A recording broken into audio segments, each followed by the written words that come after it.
Hey guys, and welcome back to another review. Today we're going to be looking at the Sailor S11 Pro by Nextool, and this is a compact multi-tool that promises full-size strength in a pocketable form. They've actually added in a few upgrades to the steel that they're using, so it's supposedly more durable than their previous version, the S11.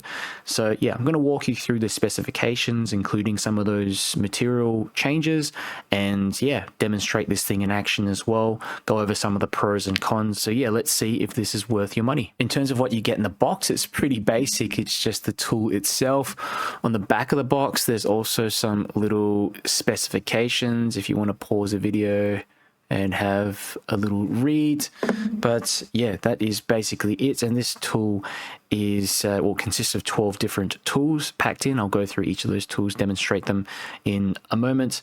But yeah, the overall closed length is 67 millimeters, open length 103 millimeters, and width 25 millimeters, 80 grams. So it is a pretty small tool if you compare it to some of these other full-size tools here. I mean, that's something you can very easily carry on your keychain. It's quite light as well. They've added some aluminium scales on the outside to just reduce the weight. So in terms of the construction materials that Nextool are using in the S11 Pro, this is where it sort of gets interesting. So they're using a blend of metals. So yeah, depending on the part, you know, we're looking at in the tool, so maybe the shell as well as the individual blade and the screwdriver and things like that, I guess to optimize strength, cutting performance, and durability. So with the pliers and the head here, the spring-loaded pliers uses reinforced 420 J2 steel, so that's upgraded from the previous model.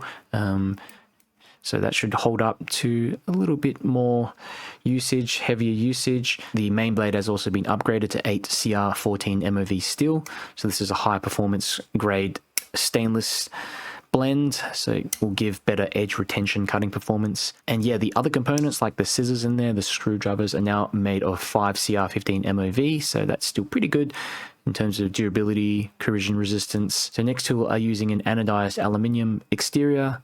It does reduce some of the weight, and there's also just a blend of the normal stainless steel here on the outside.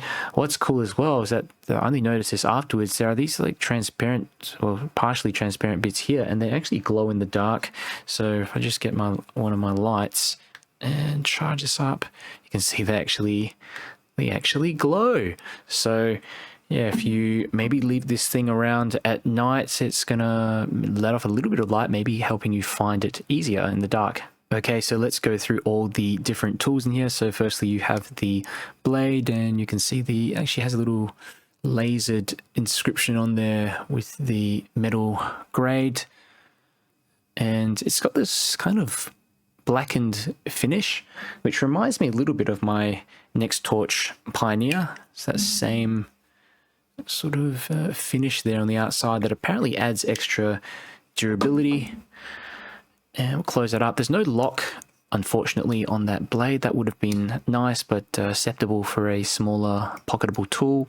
You've also got this file here, and you've got a coarse side and a fine side here. I don't know if this is a diamond file. It kind of looks like one. But it also has that blackened finish, and you've got a hacksaw here as well that you can use to cut through thinner metals and thinner bars.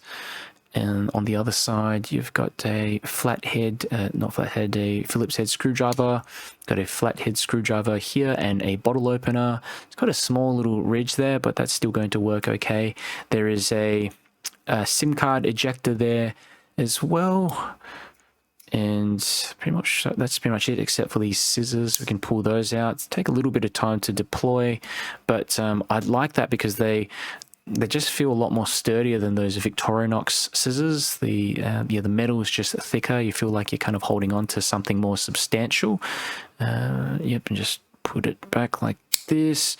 So that's pretty much it for the exterior of the device. But if we open it up, the tool, you've got this spring-loaded pliers there, and there's a few different You've obviously got your needle nose head, normal pliers there through the center, and there is a cutting edge here for like a wire cutters just through the center there as well. So I want to go through some quick pros and cons. So in terms of the pros, I really like the compactness of the S11 Pro. So it's only 67 millimeters closed, 80 grams, very pocketable and still functional as well with so many tools in there. And this will fit nicely on your keychain, which actually reminds me, now there is a hidden little area here that you just push up like that, and then you have a little keychain attachment area.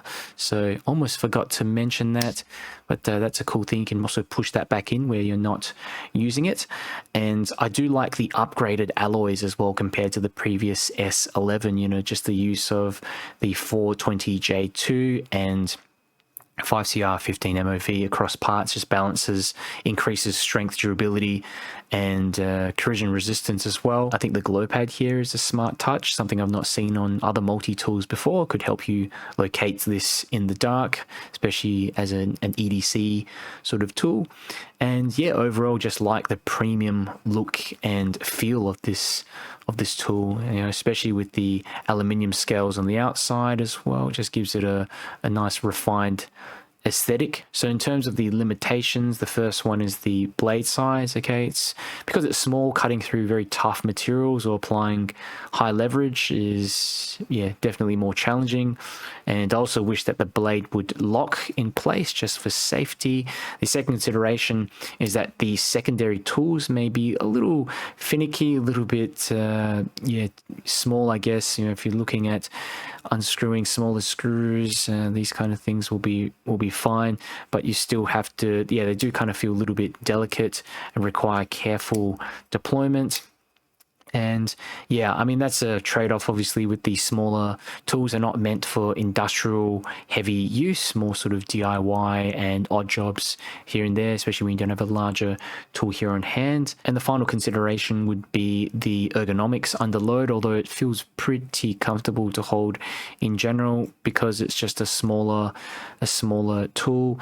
You know, under heavy torque or heavy use, it's going to feel cramped compared to full-size multi-tools. But again, it's a keychain tool, so it's something that you're going to use when you don't have anything else on hand. Overall, I think the Nextool S11 Pro is an impressive little multi-tool, and it packs a ton of features in such a small footprint. And, you know, for everyday carry, light repairs, and general utility, it performs strongly. And, you know, it's not going to replace a full-sized multi-tool for heavy tasks or individual tools, obviously, but that isn't the goal of this tool. It's designed to be something you can just stick on your keychain or your backpack pocket, maybe when you're hiking, for convenience, utility, and for emergencies.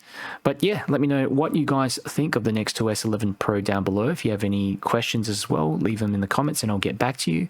If you enjoyed this video, found it helpful, click the like button, share it with someone who might be interested. This helps me to get this video out to more people. And if you want to see more tool and gear reviews, make sure you subscribe.